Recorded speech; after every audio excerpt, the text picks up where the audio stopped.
My name is Annalisa Baldonado. Today I will be presenting an evaluation of a healthcare delivery program, specifically smoking cessation. The objectives, prevalence and significance of smoking, effective tobacco control measures, a specific smoking cessation intervention discussing about the purpose of the study, study design, data tables and interpretations, findings, and conclusion. Background. In 2007, more than 1 out of 5 adults smokes. This is about 44.5 million people in the US. Almost half of them will die prematurely of tobacco-related disease. Tobacco use causes 440,000 deaths every year, and secondhand smoke claims another 50,000 lives every year here in the United States.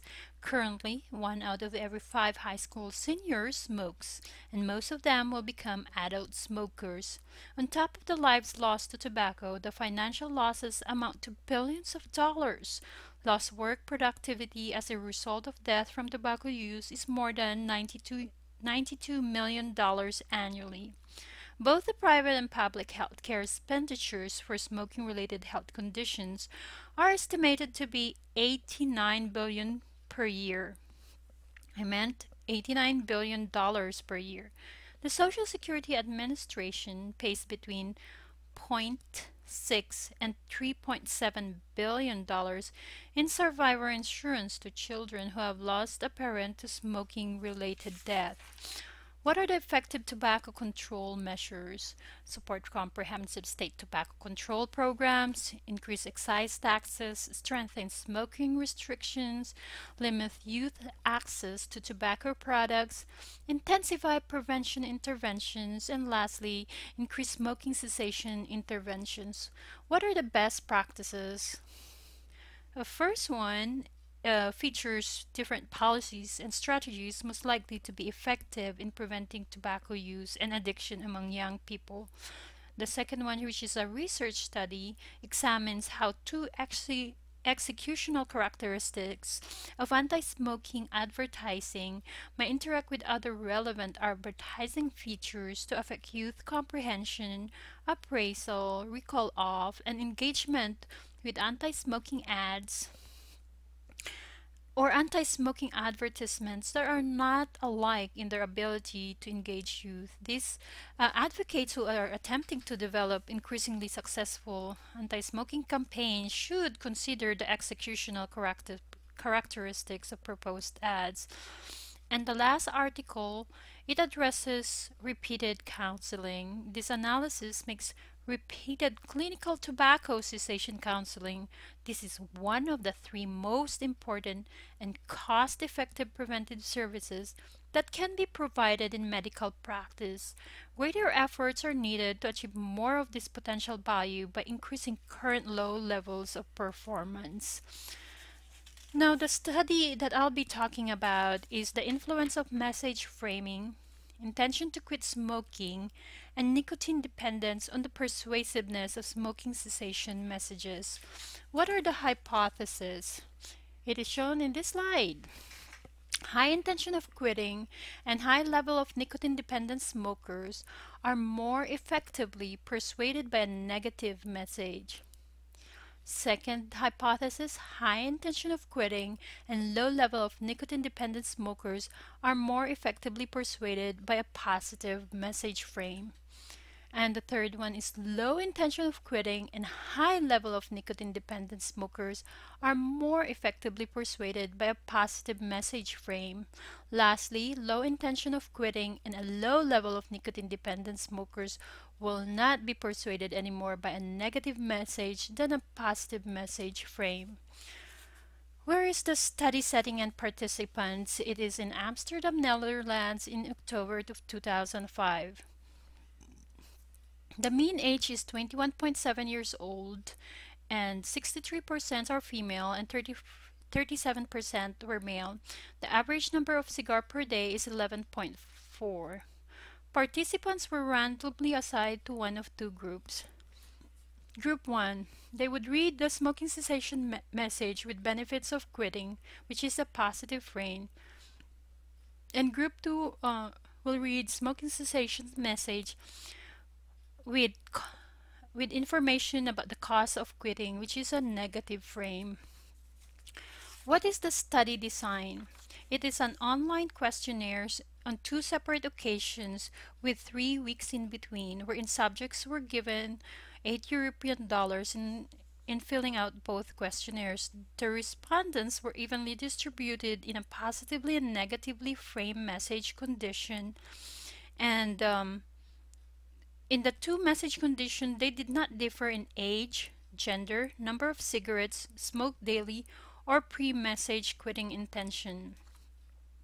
The negatively framed message stressed out the negative consequences. For example, smoking damages your health and costs you a lot of money.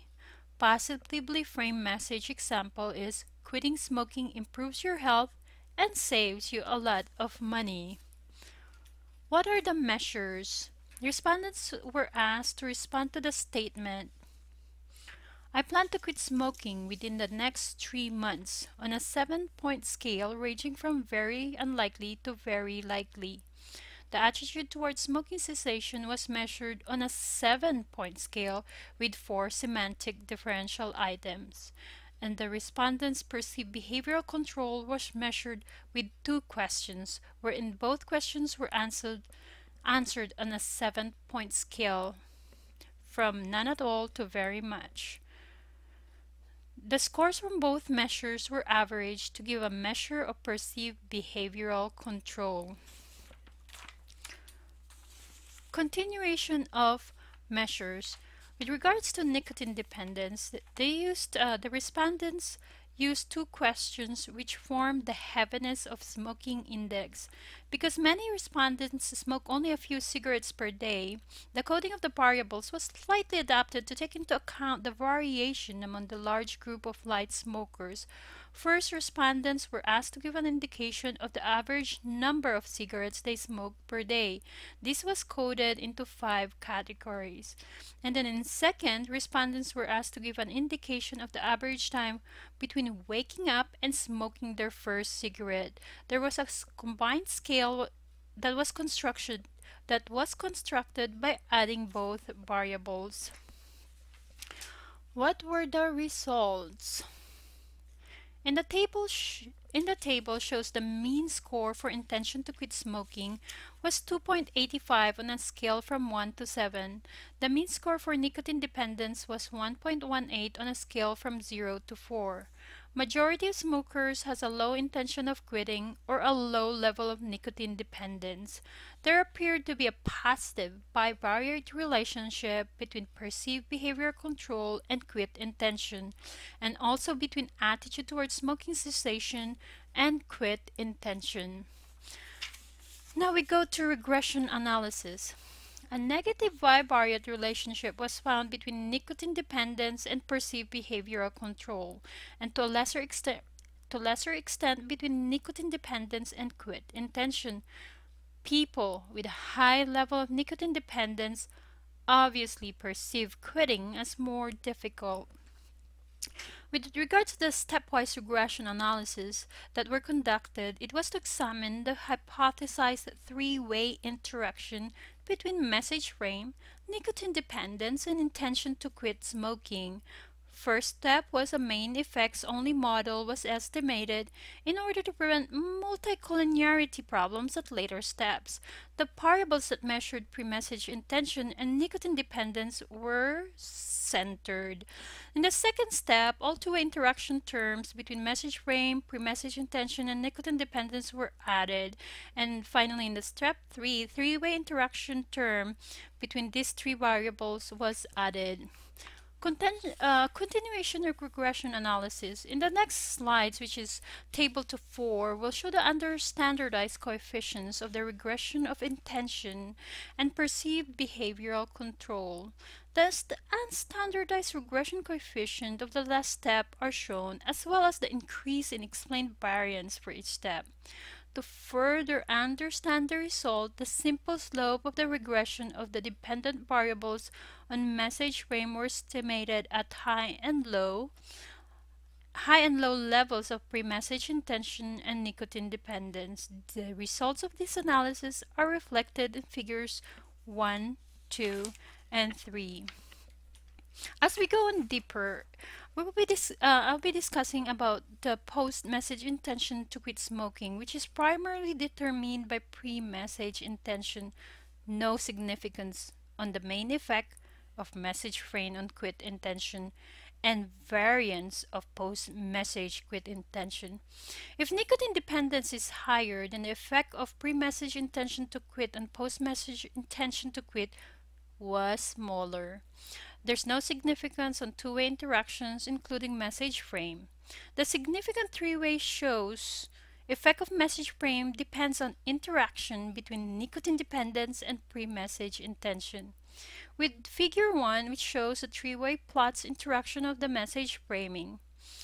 Um, the negative slopes with positive frame is more effective than a negative frame if the pre-message intention is low and the nicotine dependence is high, or if the pre-message intention is high and the nicotine dependence is low. The positive slope indicates that a negative frame is more effective than a positive frame if both the intention and dependence are high. For the combination of low pre-message intention and low nicotine dependence, the positive frame and the negative frame seem to have the same effect. These results are in line with hypothesis 1 to 4. Attitude towards smoking cessation. The table 3 shows regression on attitude towards smoking cessation, post-message attitude determined pre-message attitude with no main effect of message frame. There's also non-significant two-way interaction. For figure 2, which is two plots of three-way interaction of message framing by pre-message intention to quit smoking, by nicotine dependence on attitude towards smoking cessation at wave 2. Low intention, low nicotine dependence, a negative frame is more effective. There is non-significant low intention and high nicotine dependence. Perceived behavioral control. This shows two variables that have significant main effect on post-message perceived behavioral control, which is pre-message perceived behavioral control and nicotine dependence. Perceived behavioral control decreased between both waves for people who were more dependent on nicotine. The two-way interactions did not increase with the explained variance, but the three-way interaction with positive effect significantly increased the variance of post-message perceived behavioral control. Negative slopes in figure 3 when intention was low and addiction was high, and also when high intention and with low addiction. Positive slope with high intention and addiction, low intention and low addiction, but no difference between message frames.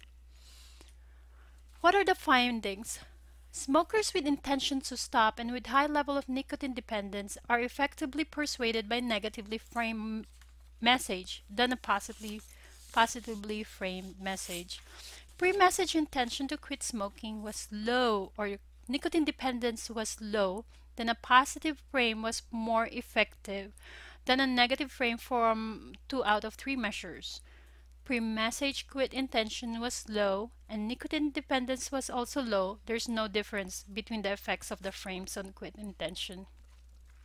But for the post-message attitude towards smoking cessation and perceived behavioral control, then a negative frame was more effective than a positive one. Conclusion: smokers' intent to quit and level of nicotine dependence jointly influences the persuasiveness of positive and negative message frames. The framing of messages is an important consideration when facilitating behavior change, as it sets the stage for one's willingness to consider the risks to avoid an unwanted outcome or encourage a desirable outcome. Thank you so much for listening to this presentation. Please do share your comments and suggestions. Again, thank you.